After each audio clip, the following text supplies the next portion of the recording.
There are a lot of options for getting perfect coffee brewing water. You can go to the grocery store and get yourself some distilled water, add third wave water to that. You can put a reverse osmosis system in your house. That can get kind of expensive. But there is a third way that I've discovered that's kind of simple that you might just want to check out. I'm Eric, this is The Mug Life. I didn't choose The Mug Life, The Mug Life chose me.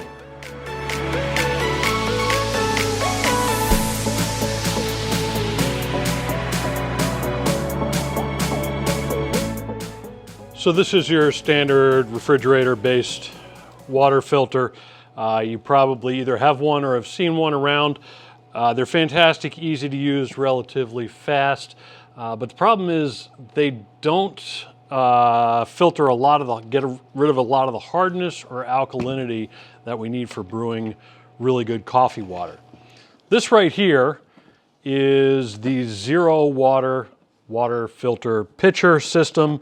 And it claims to take 100% of the total dissolved solids out of the water. Now, TDS is not all that we need to worry about in coffee, but it is a good chunk of what we need to do. And what we're going to explore today is whether or not this actually does everything that it claims it can do, and if it's going to give us good coffee brewing water. So here's a little bit about the setup. I've got right here the 23 cup system, which is actually 23 measuring cups in the US, unlike coffee cups, which we've talked about before. I'll throw a video up there about that. It comes with a 5-stage filter that I already have attached in there. And they give you this nice little TDS meter so that you can measure it and see when the filter has expired, which I found to be pretty stinking cool, because with some other systems, you're just pretty much guessing when that filter is gonna need to be replaced. Whereas with a TDS meter, you can actually get a more accurate idea of when you need to replace that filter, and you're not replacing it too soon, and you're not replacing it too late either. So that's kind of a nice, easy feature that's in here.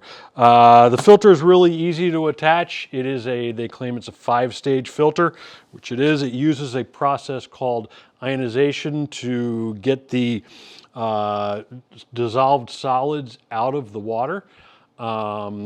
It's not a reverse osmosis filter like some other things are. There are several different styles and sizes. Like I said, I have the 23 cup version. There's a smaller 10 cup pitcher that would look very, very similar to this one here and fit in your fridge depending on what you need. What I care about the most with this system is, does it reduce the total hardness of the water? In other words, the calcium that's in the water, does it reduce that? Secondly, does it reduce the alkalinity of the water, because the total alkalinity, because that radically affects the flavor of my coffee? And number 3, does the coffee that I brew afterwards with it taste better than it did before? That's the most important question, and we're going to test all of those. So the first thing I did, just because they gave me this really neat TDS meter, is I wanted to test the TDS of the water after it had been filtered through the pitcher and through the Zero water filter. And as expected, I had a TDS of about 106 in my tap water. That's 106 parts per million. When I filtered it through the pitcher, that only brought it down to about 99 parts per million. And as advertised, when we tested the water through the Zero water filter, TDS was 0. So we went ahead and tested the hardness of the water. Did it reduce the hardness? Now, in our tap water right now, we've got about 11 grains per gallon of hardness. And when I filtered that through my pitcher, that only brought it down to about 9 grains per gallon. So it only reduced about 2 grains per gallon of calcium hardness in my water. And the Zero water actually reduced the grains per gallon down to 0. So there is no hardness. So we're going to have to add some of that back in to brew coffee, but that's an interesting measure here. The third thing that we wanted to test was the alkalinity of the water, the total alkalinity of the water, a measure of some of the salts and other things that really do affect your flavor of your coffee more than you would imagine. And in the pitcher that we used, basically didn't reduce it at all. It was pretty much the same thing. It was about 80 parts per million, both in the tap water and in the pitcher after it was filtered. But the zero water did reduce the alkalinity from 80 parts per million all the way down to below 40 parts per million. So it did a great job reducing the alkalinity. Now, we do need to add a little bit of hardness back into our zero water in order to have really good coffee brewing water. And there's a couple of different ways that you can do that. You can add a product like Third Wave water. We did a short video just a couple weeks ago about that. We'll link to that here for some super simple ways to do it. Or you can make your own. We'll do another video about that further on down the road. But what I really wanted to know is, does my coffee taste better when I use the zero water filter versus tap water or the regular pitcher filter that I've got in my fridge? So what we're going to do is we'll set up a cupping.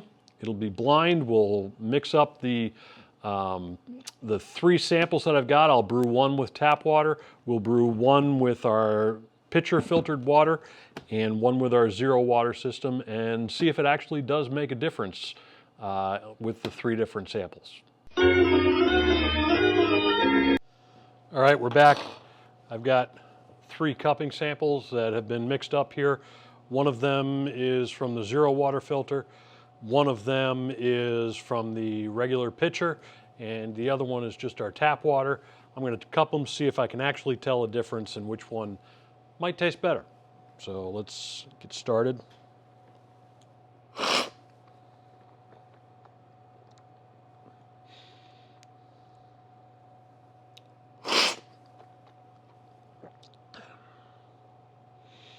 Oh yeah, there's definitely a difference, I can tell.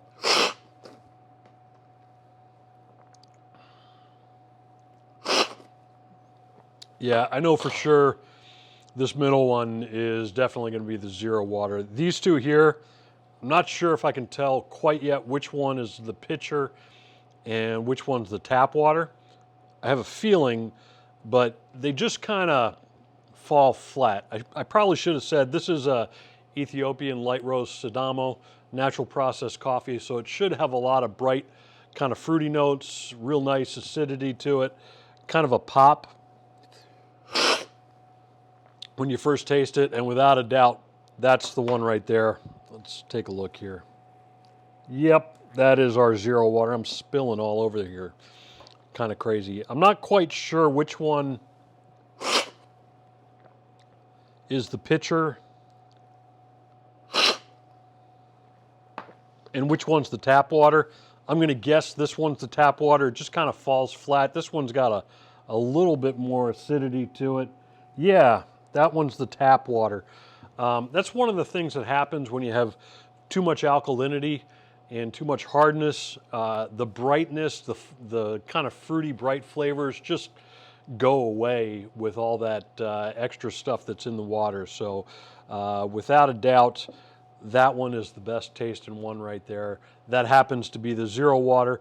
I can bet that it would get even a little better with the addition of some Third Wave water or some other maybe homemade water recipes. But the conclusion that I'm making with this is that without a doubt, I am taking that Third Wave or that zero water filter home with me. That is my new home refrigerator. Keep it in the fridge. Have some great water on hand for brewing coffee all the time. I'm going to put together a video as well for some really simple ways to make your own perfect Third Wave water type recipes at home. Or you can just make it really easy and add a packet of Third Wave water to a gallon of the zero water, and that should be fantastic coffee brewing water. The other thing I'm kind of surprised and disappointed. The pitcher filter, it's just a two-stage charcoal filter with some other stuff in there. Really didn't do much of anything. Was actually pretty disappointing. It might have taken out some chlorine or some other stuff like that, but as far as hardness and TDS, it really did very little filtering of the water for coffee. So bottom line on this whole thing is the Zero Water is a fantastic way. If you don't have an RO system, or you don't want to, if you don't want to buy distilled water or anything like that, this is a great way to have some fantastic water ready to go all the time. Thanks for listening to this. I'm Eric. Hope you enjoyed it. Let us know in the comments down below. Have you tried the Zero Water? Has it made a difference for you? Do you enjoy it? Do you have more questions about it that we can answer? We would love to answer those questions for you. And as always, keep serving coffee people love.